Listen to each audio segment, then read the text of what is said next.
Good evening, class. My name is Michael Gardner, and today I'll be presenting to you my presentation on the influence of Catholicism on traditional Aboriginal spirituality in Australia.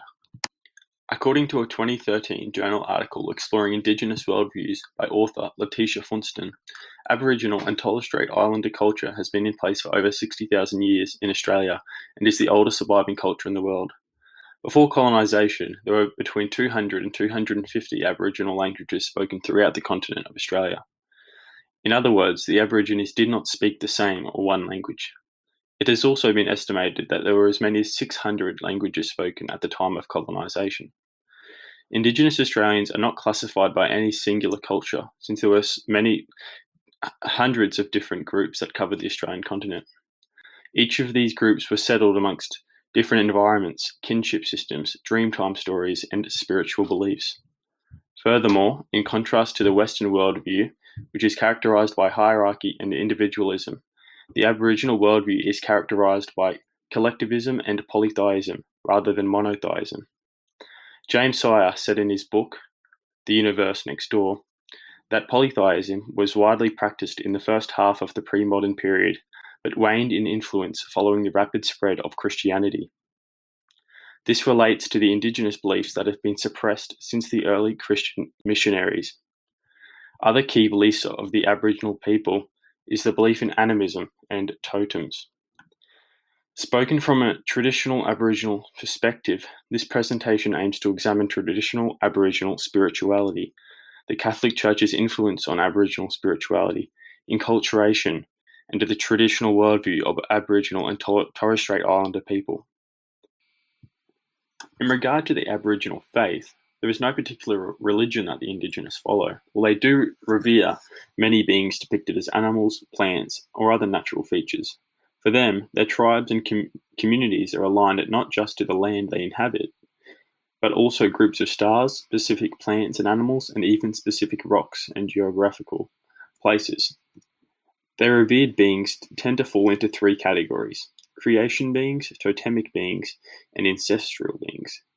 Creation beings involved the creation of people and the environment. Totemic beings are the original form of an object, plant, or an animal from Dreamtime, and the ancestral beings are the ancestors of the Aborigines from Dreamtime who taught the original people to survive, hunt, and how to live. In many ways, these ancestral beings would be seen as prophets in Abrahamic faiths, and many of them may well have been prophets of God or the Aboriginal people. Dreamtime, in regard to the Aboriginal faith, represents the period of active creation of the universe. As such, dreamings are significant means of intergenerational knowledge transmission, which in pre-contact days occurred entirely by word of mouth. According to Mircea Eliade, in her book The Eliade Guide to World Religions, Aboriginals recognize an eternal creator god, high gods who initiate creation, but then retreated to a distant realm of heaven where human beings cannot reach him. It also needs to be noted that dreaming ancestors frequently behave badly, acting as what could be described as negative exemplars. In this regard, these often flawed dreaming ancestors may be regarded as structurally similar to the Greek gods, although dreaming ancestors are not gods, because the dreaming itself is neither a monotheistic nor polytheistic religion. Furthermore, these creator ancestors frequently exhibit shabby, even at times socially transgressive tendencies, mirroring those less savory attributes of human behavior, including lust, greed, a will to power, bloodthirstiness, violence, the ill treatment of women and young girls, and worse. Other religions, including Christianity, throughout the Bible, are sources of somewhat structurally similar approaches. Quote, "Thou shalt not," unquote, frames most of the Ten Commandments. In regard to our sacred texts, Aboriginal spirituality doesn't have any sacred texts or writings. They do, however, have important stories which have been passed down throughout their history. A major story from the Aboriginal people is the story of how the world was created. They believe it was created by the dreaming spirit known as the rainbow serpent. The rainbow serpent is known by all Aboriginal groups, which is interesting considering the diversity of language within the many hundreds of groups. In understanding the influence of the Catholic faith, it is important to understand where the Indigenous are living today and how many are alive. According to a 2016 report released last year by the Australian Institute of Health and Welfare, the Aboriginal population in Australia is currently over 798,000. Furthermore, according to a 2016 Australian Bureau of Statistics report released in 2018, among the Indigenous population in 2016, 91% identified as being of Aboriginal origin, 5% identified as being of Torres Strait Islander origin, and 4% were both Aboriginal and Torres Strait Islander origin. Furthermore, of the states and territories, the largest population of Aboriginal and Torres Strait Islander Australians lived in New South Wales and Queensland. The smallest population of the Aboriginal and Torres Strait Islanders lived in the Australian Capital Territory. Aboriginal and Torres Strait Islander Australians comprised 30% of the population of the Northern Territory, the highest proportion of any state or territory.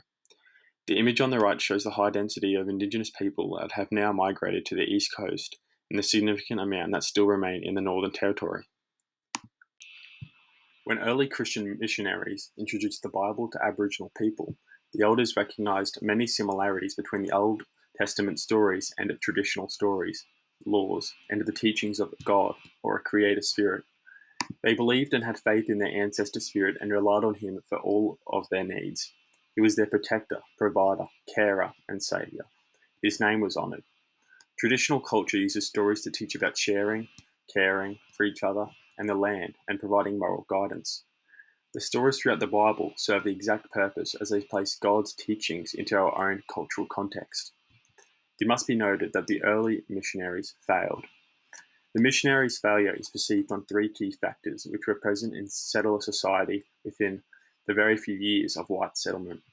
These were the low view of Aboriginal society and culture displayed by the missionaries, the brutal or immoral treatment of Aboriginal people by many settlers, and the gross contradictions between Christian values and the lifestyle of colonial white society. Influence of Catholicism and finding harmony.